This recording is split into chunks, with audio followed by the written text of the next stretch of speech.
UEFA Champion league ইউরোপের যুদ্ধের লড়াই শুরু হচ্ছে 5 ও 6 নভেম্বর।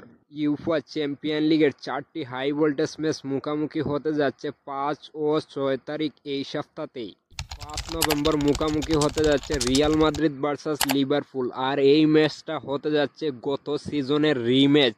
লিভারপুল ভার্সাস রিয়াল মাদ্রিদের এই ম্যাচটা হতে যাচ্ছে 2025 সালের ইউফা চ্যাম্পিয়ন লিগের সবচাইতে বড় হাই ভোল্টেজ ম্যাচ, কারণ বর্তমান Real Madrid coach Xabi Alonso লিভারপুলের কিংবদন্তি প্লেয়ার।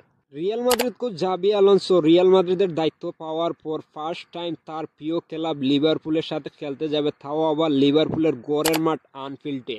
বর্তমান Real Madrid coach Xabi Alonso ছিলেন 2005 সালে লিভারপুলের কিংবদন্তি প্লেয়ার।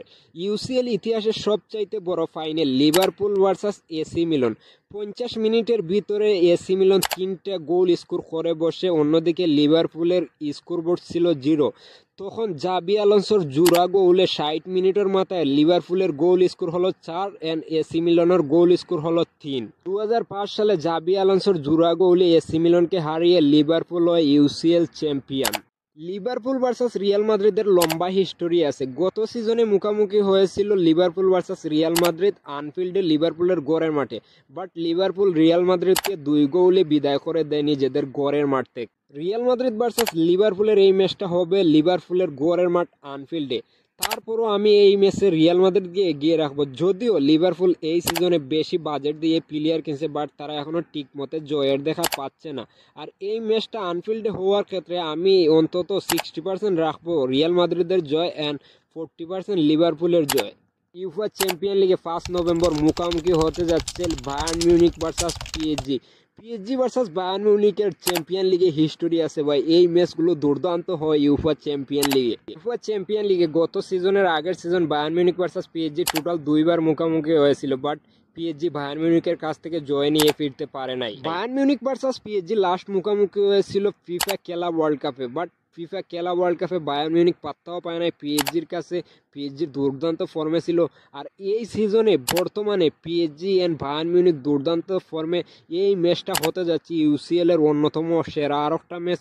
এই ম্যাচে আপনি ইউসিএল এর দুর্দান্ত ম্যাচ দেখতে পারবেন, এটা নিয়ে কোনো সন্দেহ নাই। পিএসজি ভার্সাস বায়ার্ন মিউনিখ মুখোমুখি হবে পিএসজির গড়ের মাঠে, আর এই ম্যাচটাতে আমি ডেফিনেটলি পিএসজিকে এগিয়ে রাখবো, কারণ লুইস এনরিক পিএসজির যে কোচ, এই বেচারা মাস্টার মাইন্ড কোচ বলতে পারেন, এটা নিয়ে কোনো সন্দেহ নাই। আর পিএসজির 2025 সালেও এসে তাদের ইউফা চ্যাম্পিয়ন লিগ জেতার পুরো প্ল্যান, তাই এই ম্যাচটা হতে যাচ্ছে ইউসিএল এর second high voltage match. UEFA Champion League group স্টেজে 6 নভেম্বর মুখোমুখি হতে যাচ্ছে বার্সেলোনা ভার্সাস ক্লাব বার্জ, আর এই ম্যাচটা বার্সেলোনা খেলতে যাবে ক্লাব বার্জের ঘরের মাঠে। বার্সেলোনা 2025-এ বার্সেলোনার যে ইনজুরির সিরিয়াল, আর বার্সেলোনা বর্তমান 2025 সালে এত বেশি ভালো করতেছে না। ইউফা চ্যাম্পিয়ন লিগের গ্রুপ স্টেজে পিএসজির সাথে নিজেদের ঘরের মাঠে বার্সেলোনা জয় রাখতে পারে না। দেন রিয়াল মাদ্রিদের সাথে, সেভিয়ার সাথে লা লিগাতে বার্সেলোনার একদম বাজে পারফরমেন্স। তবে আমি আশাবাদী থাকবো যে বার্সেলোনা এই ম্যাচটা জয় নিয়ে ফিরতে, কারণ বার্সেলোনার এখনই কামব্যাক হওয়ার সময়। ইউফা চ্যাম্পিয়ন লিগ 6 নভেম্বরে মুখোমুখি হতে যাচ্ছে পেপ গার্দিওলার team Manchester City versus Borussia Dortmund. UEFA champion লিগে লাস্ট মুখোমুখি হয়েছিল Borussia Dortmund and Manchester City 2021 সালে এন্ড 22 সালে। যদিও ম্যানচেস্টার সিটি 2021 সালে 2টা ম্যাচ জয় নিয়ে ফিরে, বাট 2022 সালে এসে কোটিং হয়ে গিয়েছিল বরুসিয়া ডর্টমন্ডের সাথে ম্যানচেস্টার সিটির ম্যাচ। ইউফা চ্যাম্পিয়ন লিগের ফুটবলের লড়াইয়ের ভিডিও এই পর্যন্ত ছিল, আর আপনি কমেন্ট বক্সে আপনার প্রেডিকশন জানিয়ে যাবেন। আমি ছিলাম আপনাদের সাথে একে স্পোর্ট থেকে। আবারও দেখা হবে নতুন কোনো ভিডিওটা। আর যদি ভিডিওটা ভালো লাগে প্লিজ সাবস্ক্রাইব করে অল বেল আইকন বাজিয়ে লাইক কমেন্ট করতে ভুলবেন না। আর আমার ফেসবুক পেজের লিঙ্ক ডেসক্রিপশনে দিয়ে রাখবো, চাইলে ফলো করে আসতে পারেন। Thank you watch my video.